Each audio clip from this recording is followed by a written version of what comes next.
Welcome back to History Haze.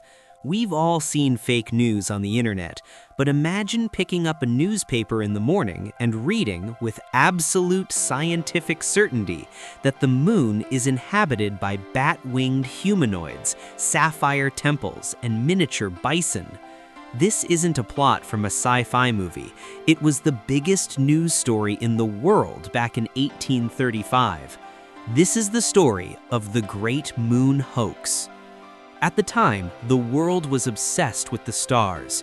New, powerful telescopes were being built, and the public was desperate to know if we were alone in the universe. Enter the New York Sun, a struggling newspaper looking for a way to beat its competition.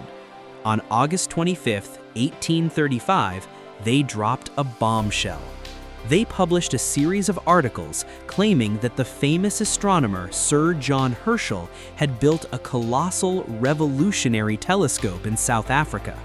This telescope was so powerful it could apparently see objects on the moon as small as 18 inches wide. As the days went on, the descriptions became more and more insane. The Sun reported that the moon was covered in lush red-flowered forests, vast sapphire oceans, and mountains of amethyst. But then came the animals.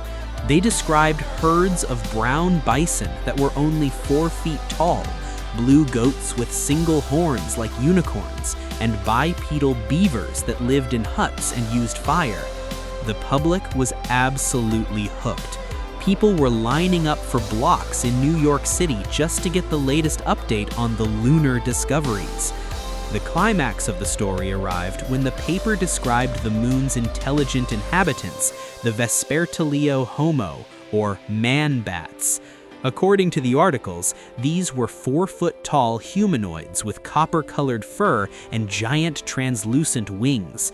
They were seen flying through the lunar atmosphere and engaging in deep conversation near grand golden-roofed temples. It sounds ridiculous now, but in 1835, even some scientists believed it. The New York Sun became the most widely circulated newspaper in the entire world overnight. Of course, it was all a lie. The astronomer mentioned in the story, Sir John Herschel, was real, but he was actually in South Africa and had no idea his name was being used to sell fake stories about bad men.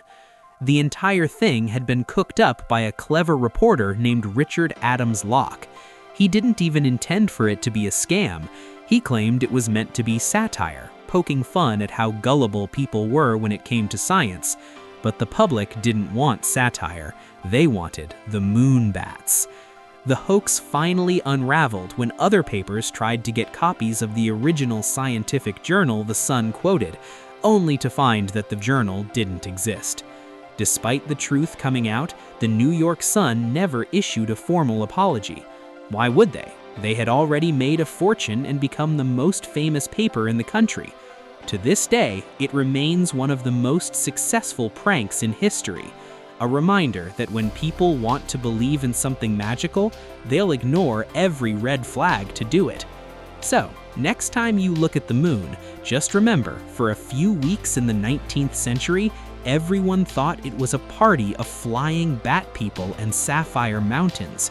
If you enjoyed this trip through the haze, give the like button a tap and subscribe for more stories that prove history is weirder than fiction. I'll see you in the next one.